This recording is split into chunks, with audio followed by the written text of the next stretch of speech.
Oke, shalom Padan. Bilang gitu. Iya, Padan, terima kasih ya kamu sudah bersedia memenuhi undangan kita untuk hadir di sini pagi hari ini. Jadi, apa kabar nih Padan? Baik. Baik ya. Oke, sudah sarapan belum? Sudah. Sudah. Nyaman ya ngomong sama kita nih? Nyaman ya. Oke. Coba lihat dulu senyumnya, bisa dilihatin dari matanya. Enggak, saya buka maskernya. Nah, biar senyum nggak kelihatan dari maskernya, bisa kelihatan dari aura matanya. Iya, udah semangat ya. Oke, nah ini Padan, Ibu perhatikan Padan ini waktu pembelajaran selama online ya dari kelas 5 sampai kelas 6 bagus. Sudah tepat waktu mengerjakan tugas seperti yang diinformasikan atau diinstruksikan kementerian. Nah, ini kemarin yang pertemuan Zoom ya sempat agak telat ya. Nah, kira-kira Padan kenapa kok bisa seperti itu ya? Ketiduran. Oh gitu. Jadi Padan gini, Vika nih mau kasih tahu nih bahwa fokus tujuan sesi pembicaraan kita kali ini adalah untuk menyelesaikan masalah yang terjadi seperti itu supaya tidak terulang lagi. Jadi supaya bisa tetap mengikuti Zoom meeting sesuai dengan jadwal yang diinformasikan. Oke? Iya. Ya, oke. Nah, sekarang Ibu mau tanya nih, apa sih hambatan? Tahu nggak hambatannya?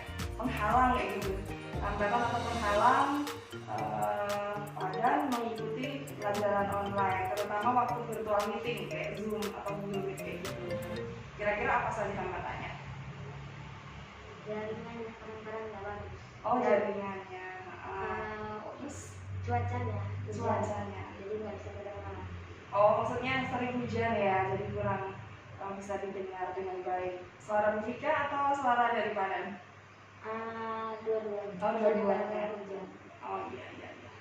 Oke, berarti sudah ada yang kamu tahu nih hambatan-hambatan ketika mengikuti pelajaran dalam virtual meeting ya. Masalah jaringan sama cuaca ya, yang hujan di mana itu bisa mempengaruhi suara atau bising ya. Nah, kalau sudah tahu hambatannya yang sudah kamu rasakan, nah ini kan mau tanya, kira-kira nih apa solusinya atau jalan keluarnya kira-kira untuk menyelesaikan masalah yang dialami waktu mengikuti pelajaran secara virtual. Tadi sudah pada sebutkan ya hambatan-hambatannya.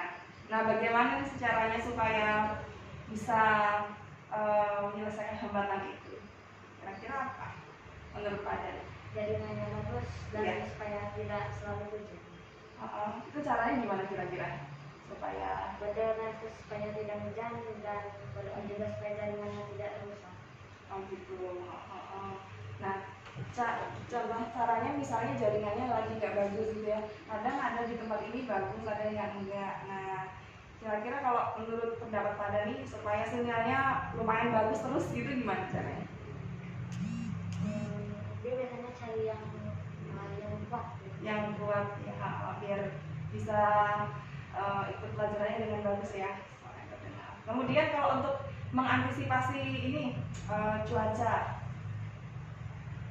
maksudnya kalau cuaca kan kita nggak bisa bilang tidak usah hujan kayak gitu kan. Nah, tapi kita juga bisa menyesuaikan nih supaya bisa bisa mengurangi dampak dari bisingnya air hujan. Kira-kira apa yang dilakukan?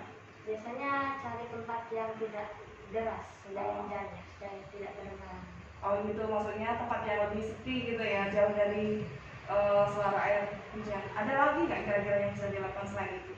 Supaya fokus dengarnya nih. Pakai headset. Iya, pakai headset. Kalau mau bicara tinggal dilepas, soalnya kalau di dalam headset susah bicara. Oh gitu. Kedengaran. Oh gitu, ya. Kalau pakai headset itu maksudnya itu kalau pas bicara harus dilepas, kenapa itu tadi? Supaya soalnya biasanya kalau saya bicara pakai dalam headset, dia kadang-kadang bisa nggak kedengaran dan bisa nggak tahu kenapa. Oh, karena masih bagus. Oke, jadi ini ada sudah menguasai alatnya ya, jadi sudah tahu bagaimana caranya supaya bisa digunakan dengan maksimal dengan baik. Oke. Terus apa lagi nih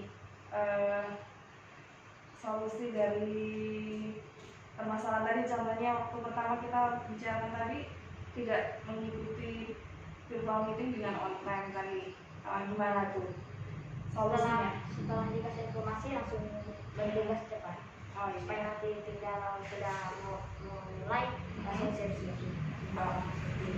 Iya. Padahal tahu kan kalau pertemuan pelajaran kita itu dimulai dari jam 8 ya setiap hari ya. Diakhiri jam berapa? Kalau ke sana 30 menit.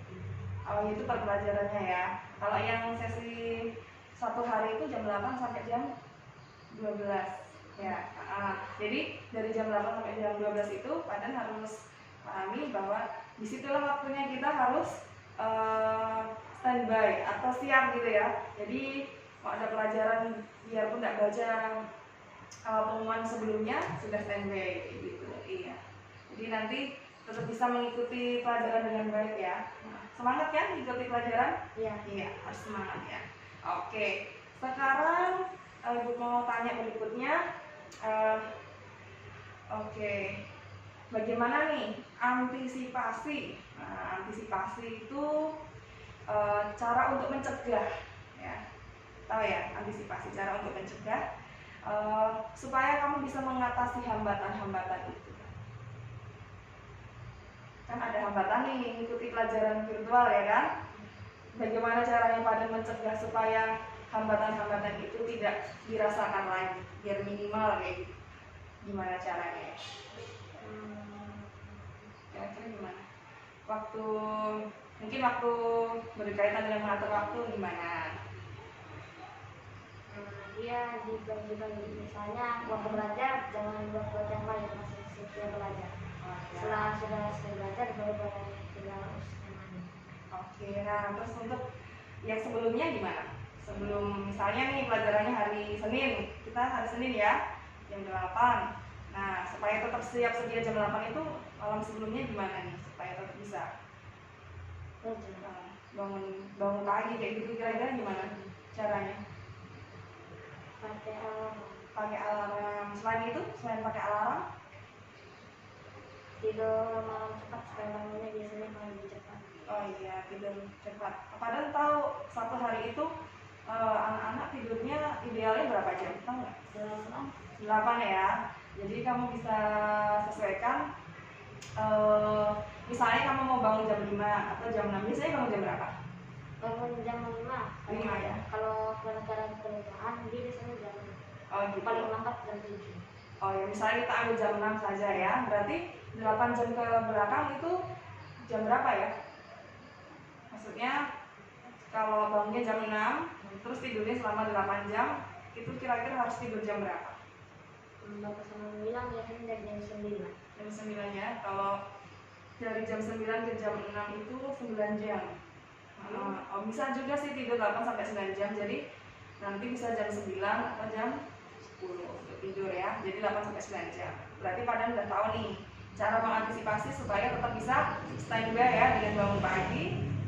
Selain bukan alarm tadi ya, harus juga bisa mengetahui manajemen waktu untuk tidur ya. Ada waktunya tidur, ada waktunya untuk belajar dan aktivitas. Oke, jadi sudah tahu nih ya antisipasi yang bisa dilakukan supaya bisa mengikuti pelajaran dengan on time atau tepat waktu. Betul.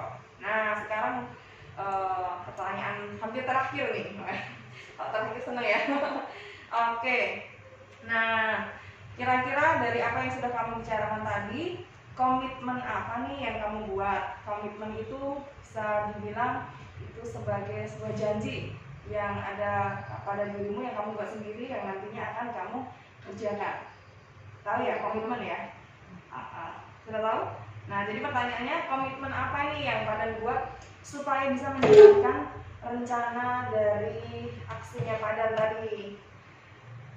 Apa? Bangunnya cepat dan tidak terlambat untuk Zoom. Oh iya, bangunnya cepat dan tidak terlambat ikut Zoom. Apalagi tuh? Belajarnya di tepat waktu. Oh iya, belajar tepat waktu. Terus untuk menjalankan komitmen itu kira-kira siapa nih yang bisa membantu Padan untuk menjalankannya? Biasanya Mama. Minta tolong mama apa nih? bantuin, soalnya kadang-kadang kalau aku kelupaan bangun dibangun. Oh gitu ya, jadi minta tolong mama ya supaya bisa bangunin. Oke Padan. Jadi dari apa yang sudah kita bicarakan hari ini, Ibu bisa menyimpulkan ya kalau Padan itu sudah punya potensi yang bagus untuk ikut pelajaran ya, pelajaran secara virtual atau daring. Sudah ada tahu bagaimana caranya menggunakan perangkat elektroniknya ya, dan juga tahu sisi-sisi untuk mengatasi celah-celahnya ya. Kayak tadi pakai headsetnya ternyata harus dilepas kalau waktu ngomong ya. Nanti mungkin berikutnya bisa di manage lebih bagus lagi. Udah bagus, tambah bagus lagi. Oke. Mas Padan juga sudah punya semangat yang luar biasa belajar, tetap semangat ya, sekalipun daring atau online, dan itu tetap harus dipertahankan. Ini kan udah kelas 6 ya kan? Ntar lagi sudah SMP, nggak terasa sudah bukan anak SD lagi nanti ya kan? Oke. Berikutnya Padan juga sudah membuat atau memetakan gitu ya hambatan-hambatan yang terjadi dan bagaimana caranya untuk mengantisipasi hambatan itu sendiri. Tadi Padan sudah sebutkan hambatannya itu masalah sinyal dan juga masalah cuaca ya, tapi juga ternyata bisa diantisipasi ya atau diminimalisir dampak negatifnya ya kan. Nah jadi ternyata Padan sudah bisa nih untuk menggali solusi atau menemukan jalan keluar atas permasalahan yang dihadapi oleh Padan, sehingga nantinya apa yang sudah direncanakan oleh Padan tadi bisa diterapkan atau diaplikasikan ya dalam kegiatan belajar ya.